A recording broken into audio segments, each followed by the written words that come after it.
Chers amis internautes, bonjour, je suis Thierry Jamin de l'Institut Inkari Cusco.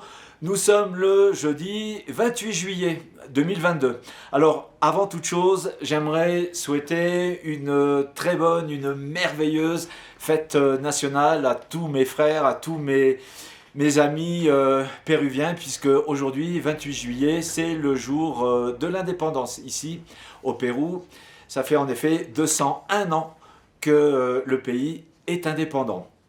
Alors, à la demande de nombreux internautes, dans vos commentaires sur mes dernières publications Facebook, vous avez été nombreux à me demander des nouvelles de nos recherches sur Paititi.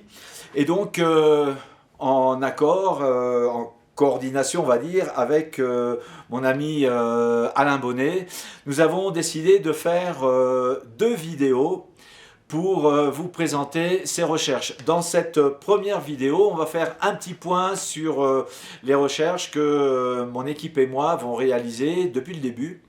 Et puis, dans un second temps, dans une seconde vidéo, on fera un point sur les recherches actuelles et j'en profiterai pour vous présenter des événements très importants qui vont avoir lieu dans quelques semaines ou dans quelques mois au sujet de Paititi, et je peux vous garantir que vous ne serez pas déçus. Alors, ici, nous sommes dans un des locaux de l'Institut Inkari. On est dans les archives de l'Institut Inkari. Et oui, car contrairement à ce que pensent ou ce que peuvent penser certains imbéciles, certains ahuris du web, toutes les recherches réalisées par l'Institut Inkari depuis 25 ans se font dans un cadre légal, dans le cadre de projets de recherche officiels dirigés par des archéologues péruviens professionnels inscrits au registre national des archéologues péruviens. Des projets qui sont évidemment autorisés par les ministères péruviens compétents, le ministère de la Culture et le ministère de l'Environnement, à travers le CERNAMP, le service des aires naturelles protégées par l'État. Et sachez aussi qu'à la fin de chaque projet de recherche, de chaque campagne de recherche sur le terrain, nous remettons à ces mêmes autorités un rapport officiel avec éventuellement le matériel archéologique rencontré dans nos zones de recherche quand c'est le cas. Rapport officiel qui doit être ensuite approuvé à travers une nouvelle résolution directorale, nationale ou vice-ministérielle. Alors évidemment, comme vous pouvez l'imaginer, ceci génère pas mal de paperasse, des lettres, des permis, des rapports, etc., dont une grande partie est archivée ici derrière moi.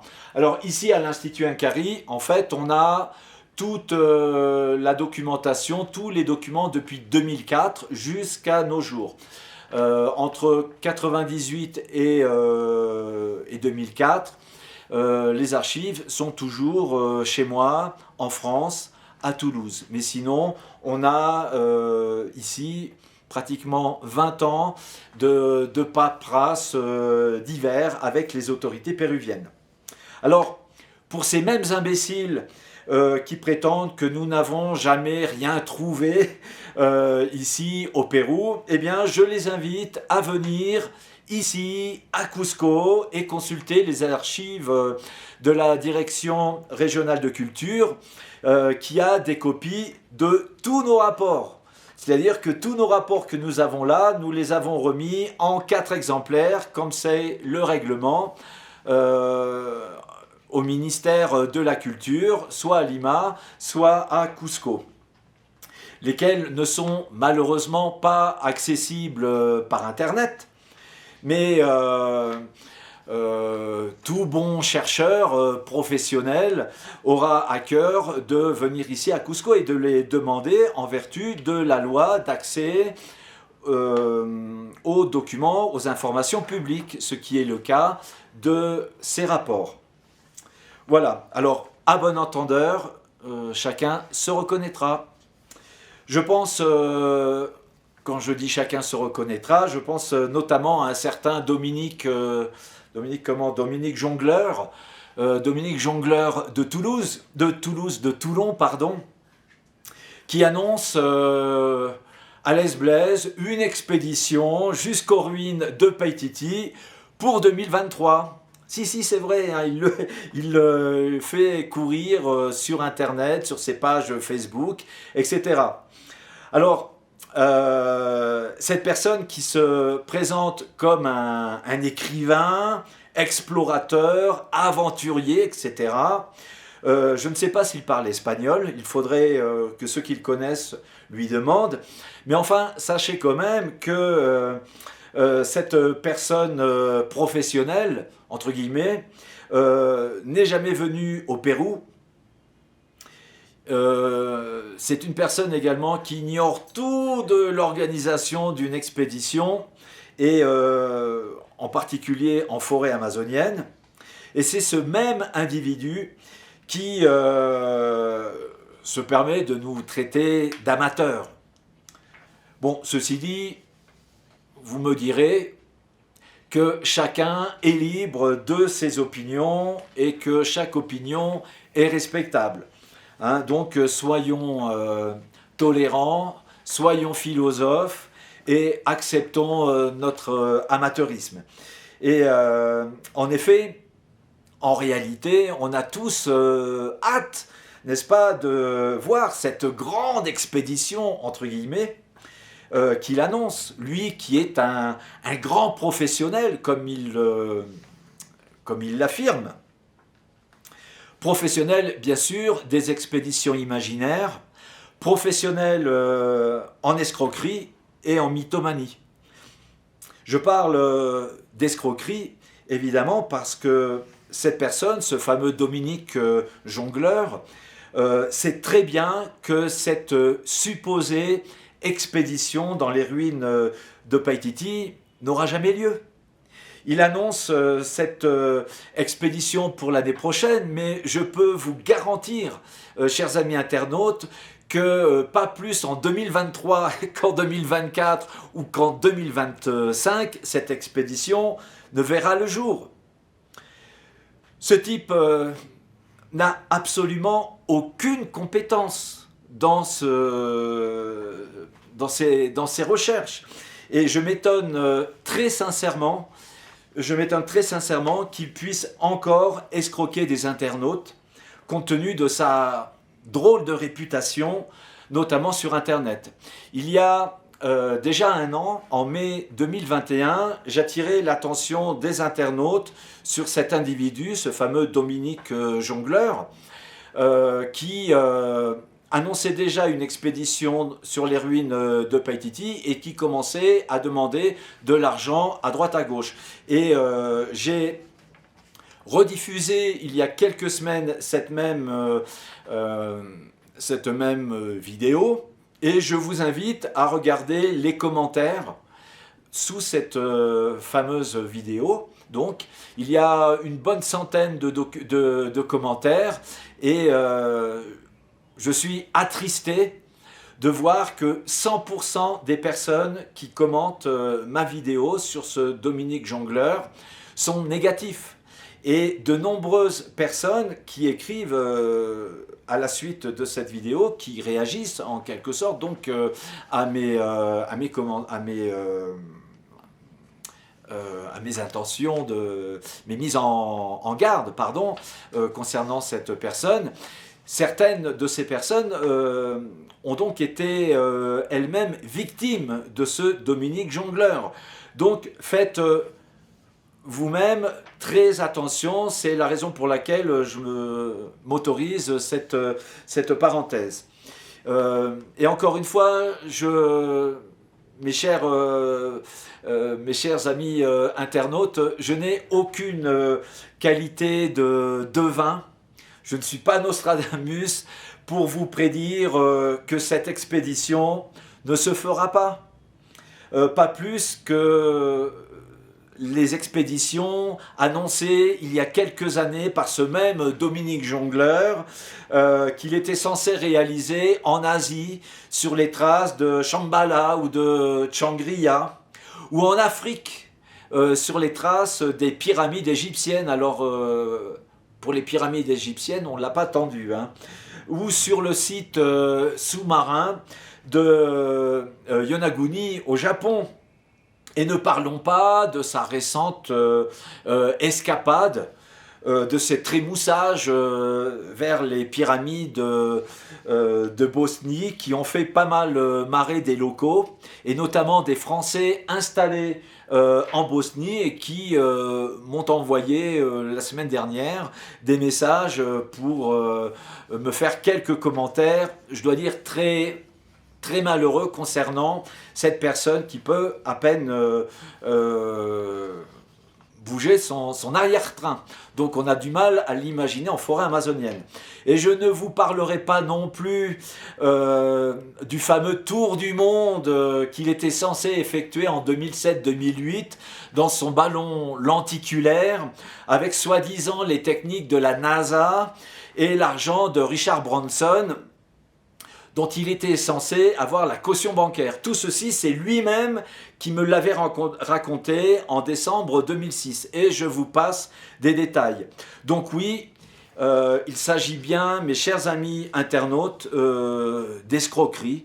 Donc, s'il vous plaît, faites très attention. Alors, c'est votre argent, vous en faites évidemment ce que vous voulez, mais ne venez pas vous plaindre en 2023 lorsque ce Dominique Jongleur vous annoncera « Ah ben pour des raisons de permis, pour des raisons X ou Y, ma fameuse expédition est reportée en 2024 ou pour 2025 hein ». C'est cousu d'avance.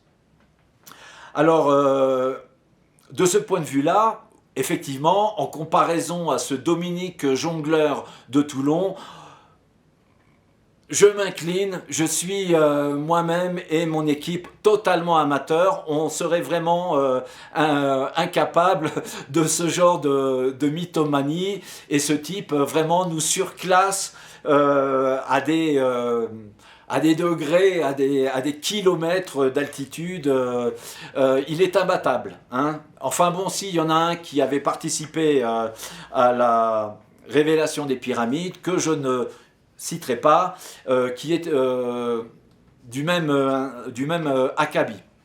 Enfin bref, revenons à nos moutons, revenons à nos recherches de Paititi.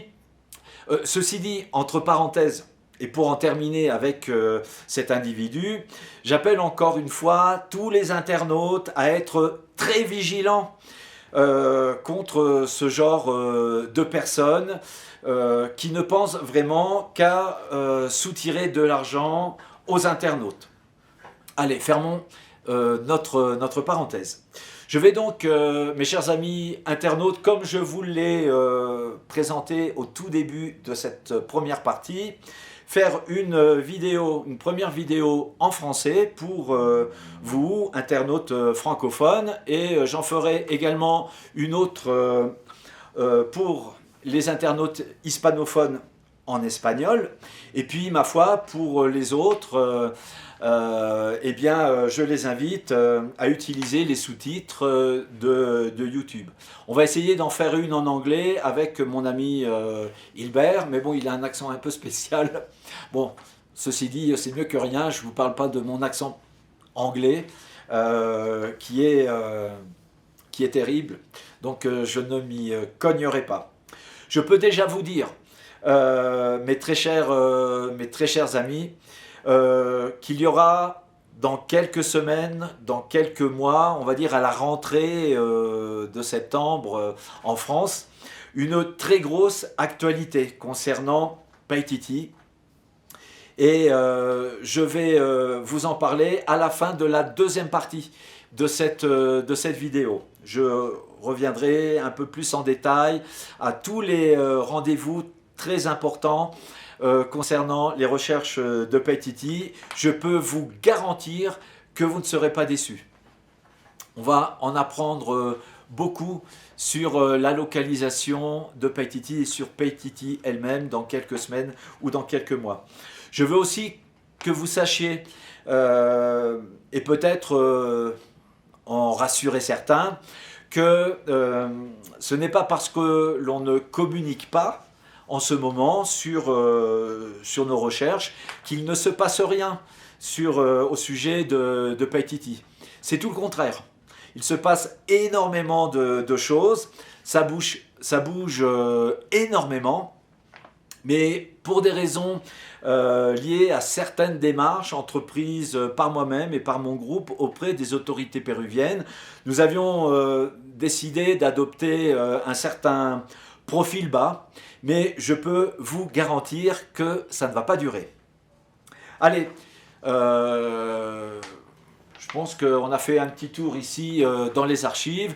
Je vous propose de revenir à mon bureau pour continuer cette première vidéo. A tout de suite.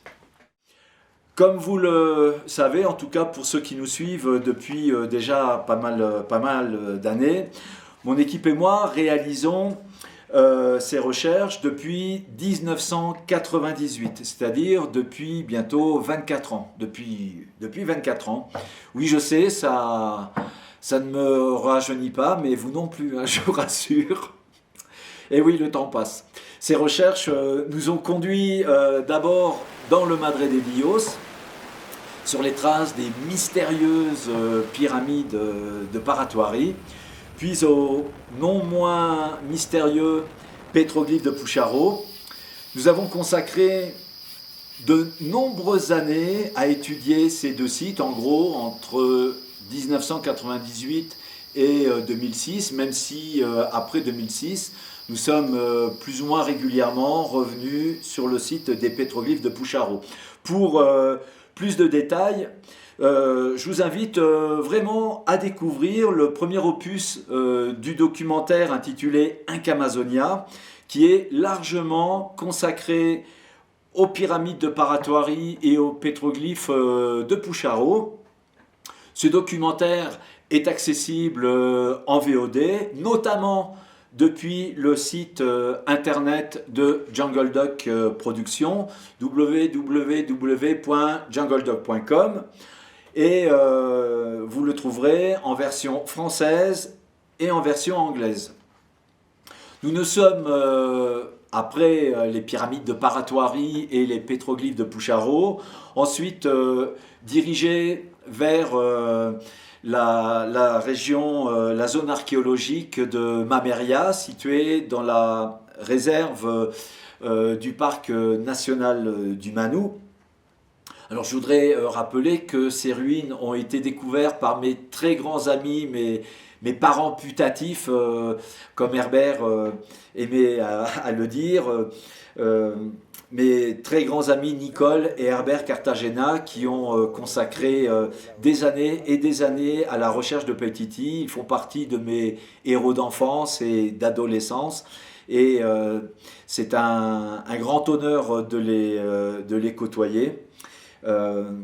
Ces recherches que nous avons réalisées en 2009 sont également dans l'opus 1 d'Inca Amazonia.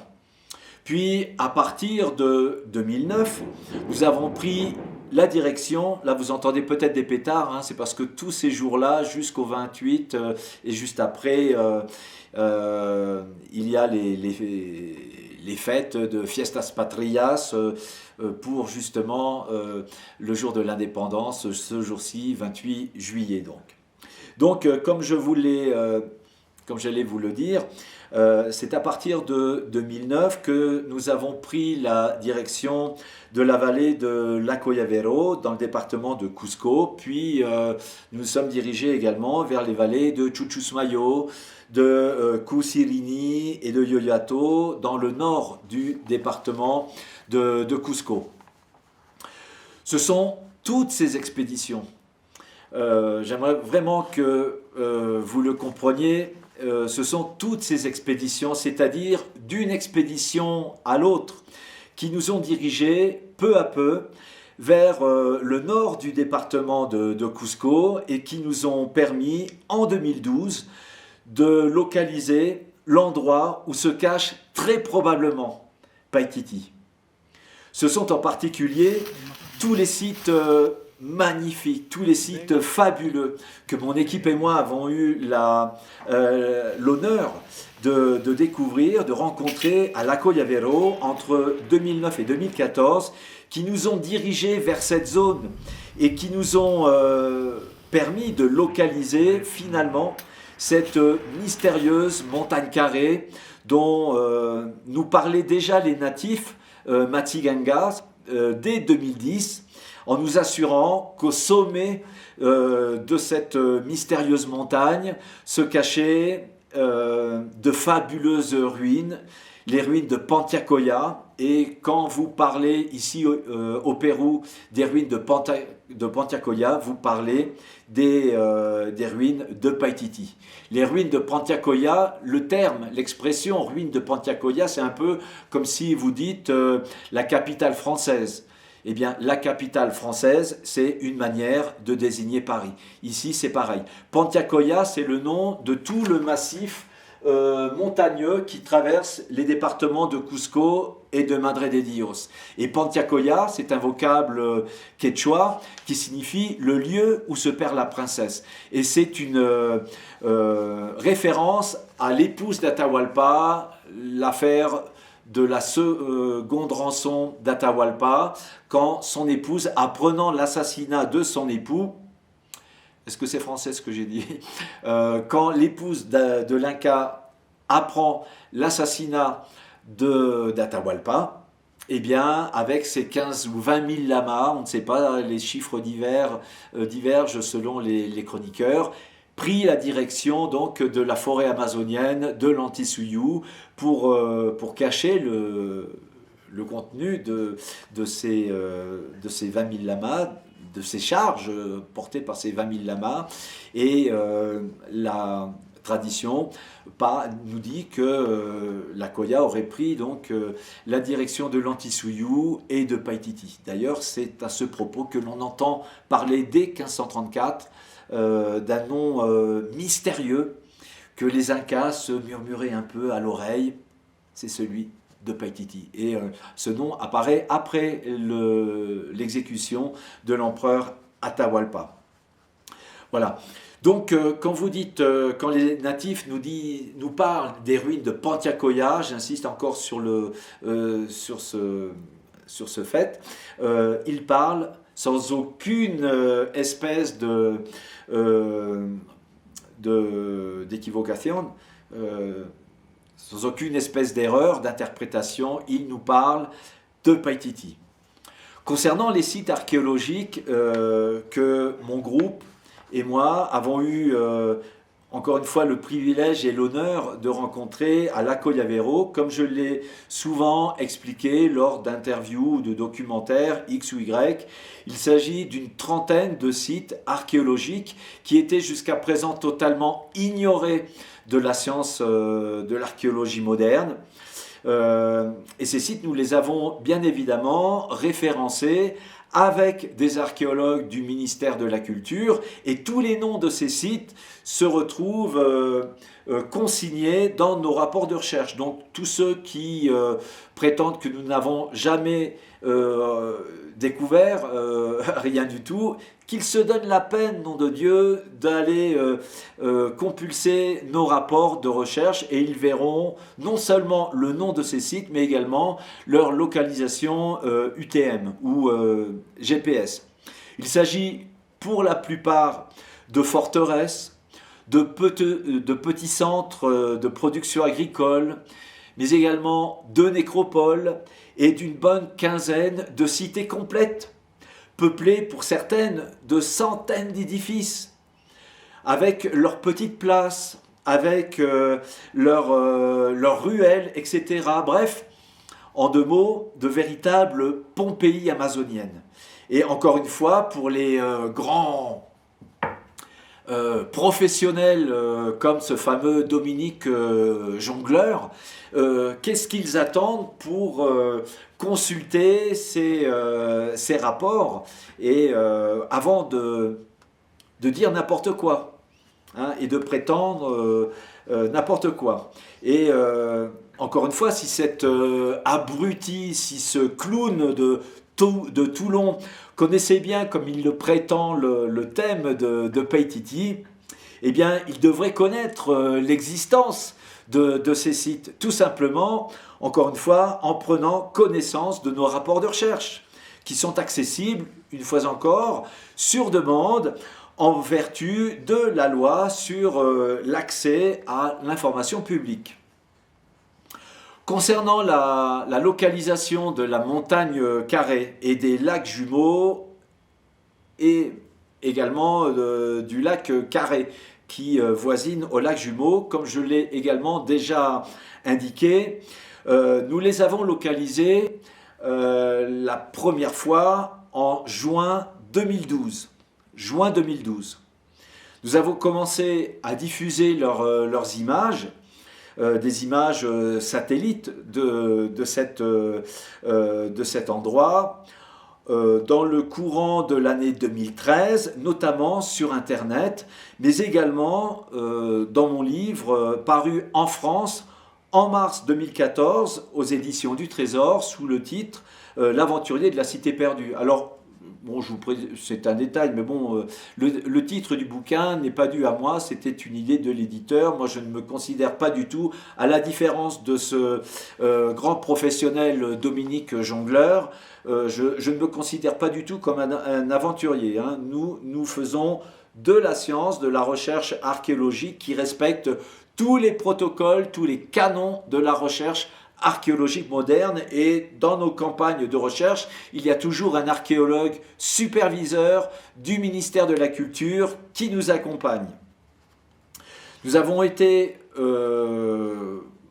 est-il utile de le préciser, mais je vais quand même le préciser pour tous les crétins détracteurs comme ce Dominique Jongleur, nous avons été les premiers à diffuser les images de la montagne Carré, des lacs jumeaux et du lac Carré, et je défie quiconque, que ce soit ce Dominique Jongleur ou d'autres imbéciles du même acabit, de nous démontrer le contraire. Encore une fois, à bon entendeur. Hein.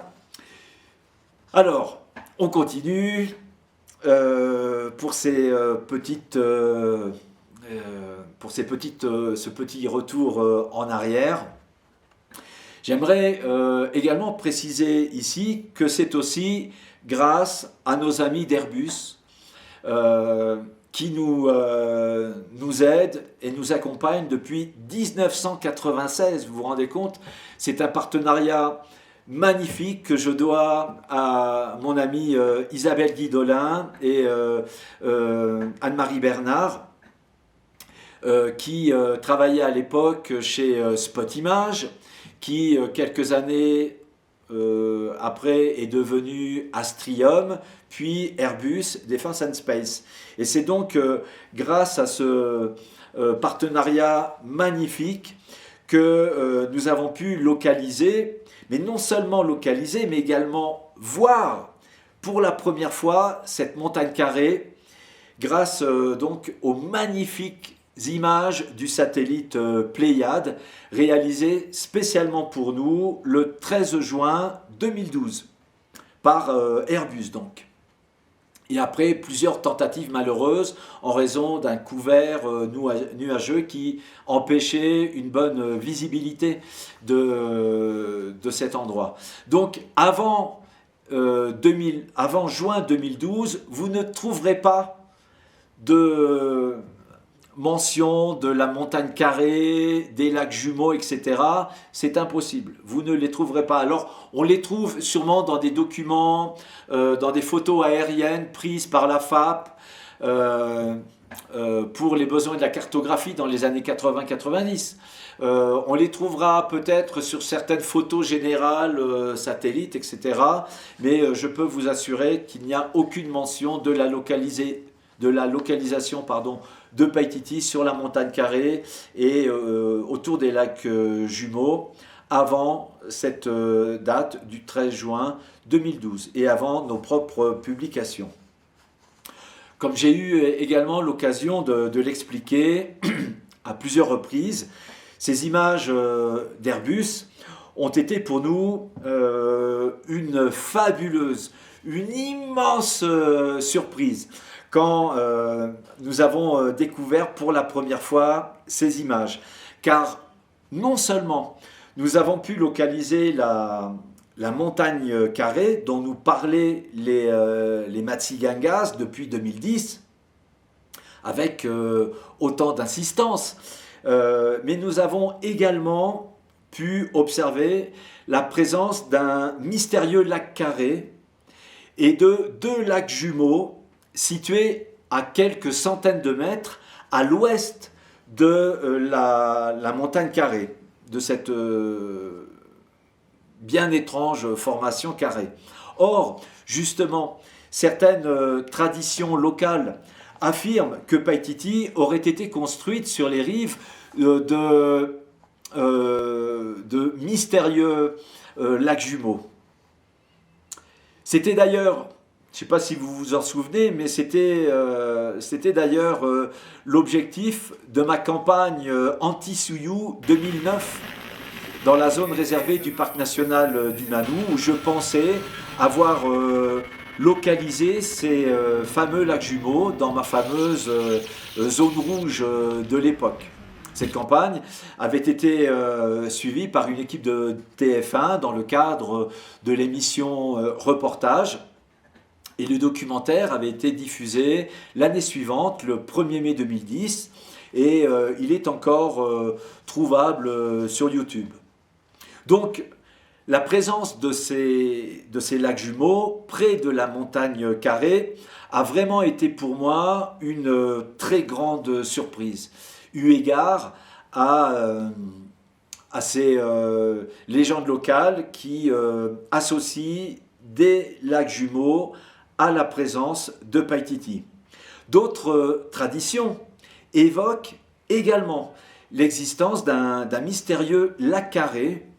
Il y a ici au Pérou un grand explorateur qui a recherché Païtiti pendant 2 ou 3 décennies. C'est le docteur Carlos Neuenschwander qui est mort au début des années 2000 et qui évoquait également l'existence d'un mystérieux lac carré et la grande majorité, on va dire pratiquement la totalité des chercheurs de Païtiti qui avaient pour objectif de retrouver ce lac carré se sont orientés plus dans le parc national du Manu et personne ne les recherchait dans le sanctuaire national de Megantoni. Et selon ces mêmes traditions, eh bien, ce fameux lac carré est en relation directe avec l'existence même de Païtiti. Et donc, en 2012, quand nous avons non seulement découvert cette étrange montagne carrée dont nous parlaient les Matsigangas, mais quand nous avons également repéré la présence de ces lacs jumeaux et de ce lac carré, on s'est dit, mince alors, il y a quand même un sérieux faisceau de présomption pour conclure qu'il s'agissait bien de la localisation de Païtiti. Quand on a découvert ces sites magnifiques de Lago Llavero, on s'était dit qu'il devait exister quelque part vers le nord un site archéologique principal qui devait contrôler politiquement, j'entends, territorialement toutes ces cités de Lago Llavero, de Chuchusmayo, mais aussi de Cusirini, de Yoyato, etc. Parce que Cusco, la capitale de l'Empire Inca, est située à 200 kilomètres plus au sud. Donc il devait, connaissant un peu l'organisation politique et territoriale des Incas, on s'est dit qu'il devait nécessairement exister un site principal, et on avançait vers le nord d'une expédition à l'autre parce que tous les sites de l'ACO paraissaient être liés entre eux à un grand site situé quelque part vers le nord. Et quand on nous a parlé d'une montagne mystérieuse, de ruines monumentales à partir de la fin de 2010, on s'est dit c'est sûrement ce fameux site qui devait contrôler, donc encore une fois, ces sites archéologiques. Quand on a commencé à nous parler des ruines de Pantiacoya, eh bien on s'est dit qu'il était probable que ce fameux site qui contrôlait les cités de l'Acoyavero pouvait, en toute bonne logique, correspondre à Paititi. Donc, si vous voulez, pour nous résumer et pour conclure cette première partie de la vidéo, nous avons donc pu localiser ce fameux site, c'est-à-dire la montagne Carré plus les lacs jumeaux et le lac Carré. Premièrement, d'abord grâce aux nombreux sites archéologiques découverts à l'Acoyavero, à Chuchusmayo, Cusirini, Yoyato, etc. et qui se dirigent vers le nord du département de Cusco, là où commence véritablement la forêt amazonienne. Dans cette zone où se trouve une aire naturelle protégée, connu sous le nom de Sanctuaire national de Megantoni. Le Sanctuaire national de Megantoni, c'est un peu une continuité du parc national du Manu, dont 90% se trouve dans le département voisin du Madre de Dios. Et ce Sanctuaire national de Megantoni a été créé en juillet 2004. Je ne sais plus si c'est janvier ou juillet, je crois que c'est juillet, au journal officiel péruvien, juillet 2004. Voilà. Deuxièmement, c'est ensuite grâce aux nombreux témoignages recueillis auprès des natifs Matiganga de Megantoni et qui nous parlaient depuis 2010 de l'existence d'une mystérieuse montagne dont certains donnent le nom de Yanaorco et de ruines qui les abritent. Enfin, troisièmement, c'est grâce aux images bouleversantes du satellite Pléiade d'Airbus qui nous ont permis de localiser cette fois-ci précisément cette montagne, la montagne Carré, après ma difficile campagne de recherche de 2011. Alors, mes très chers amis internautes, toutes les recherches réalisées par mon groupe entre 2010 et 2019, c'est-à-dire les sites, la découverte des sites de la vallée de l'Acoyavero, mais également nos expéditions dans le sanctuaire de Megantoni, la localisation de la montagne Carré et même la fabrication d'une monnaie en 2015, une monnaie de 1 sol à l'effigie des pétroglyphes de Pucharo à partir des photos de l'un de mes livres, sorti ici au Pérou en 2007 et consacré aux pétroglyphes de Pucharo. Bref, toutes ces recherches de ces dernières années ont fait l'objet d'un deuxième opus, Inca Amazonia, également accessible en VOD, notamment sur le site de Jungle Duck, en français et en anglais. Donc pour avoir les détails et voir directement tous ces sites magnifiques, je vous invite vraiment à découvrir Inca Amazonia 1 et 2.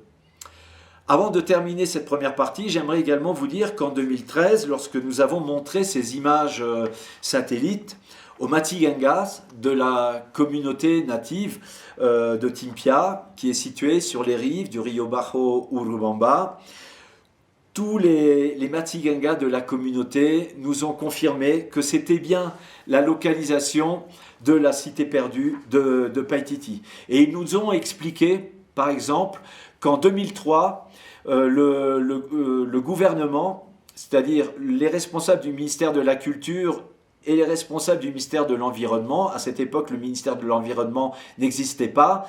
On parlait à l'époque de l'INRENA, c'était l'organisme qui gérait toutes les aires naturelles protégées à l'époque donc.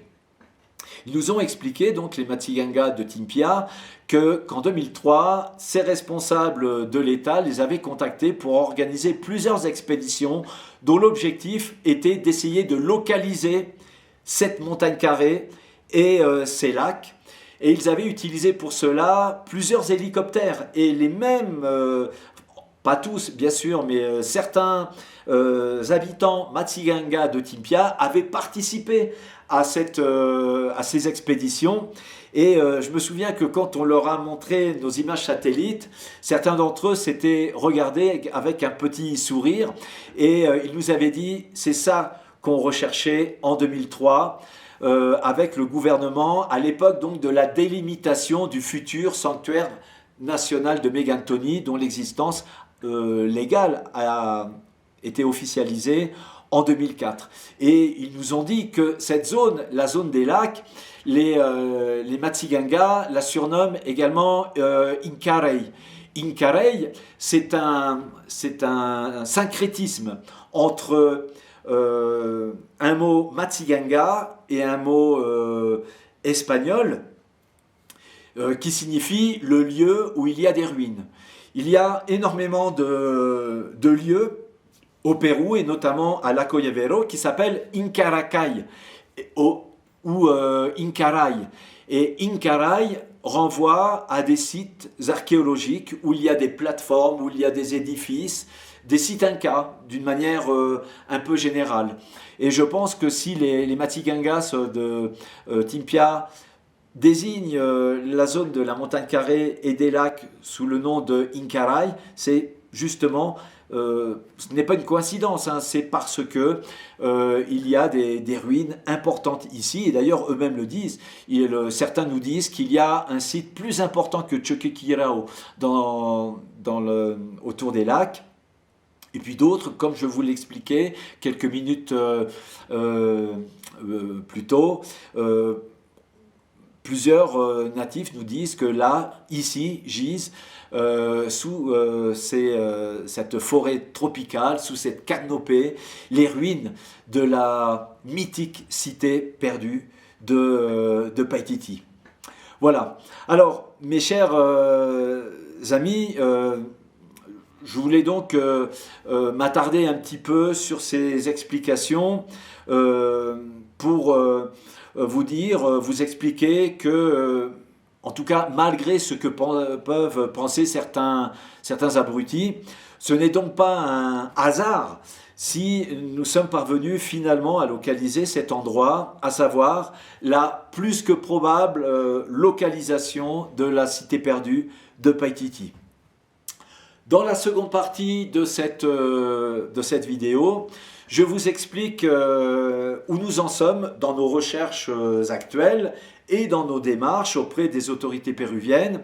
Et je vous parlerai également de certains événements très importants qui auront lieu dans quelques mois au sujet de Paititi. Je vous promets, il y aura beaucoup de surprises et vous ne serez pas déçus. Je brûle d'envie de vous dire plein de choses sur des informations que nous avons concernant ce site, mais vous en saurez beaucoup plus dans la seconde partie de cette vidéo et encore plus dans quelques semaines, dans quelques mois. Vous verrez même des choses que personne avant nous n'ont vues au sujet de Paititi. Allez, je vous donne donc rendez-vous pour la seconde partie de cette vidéo. À tout de suite les amis.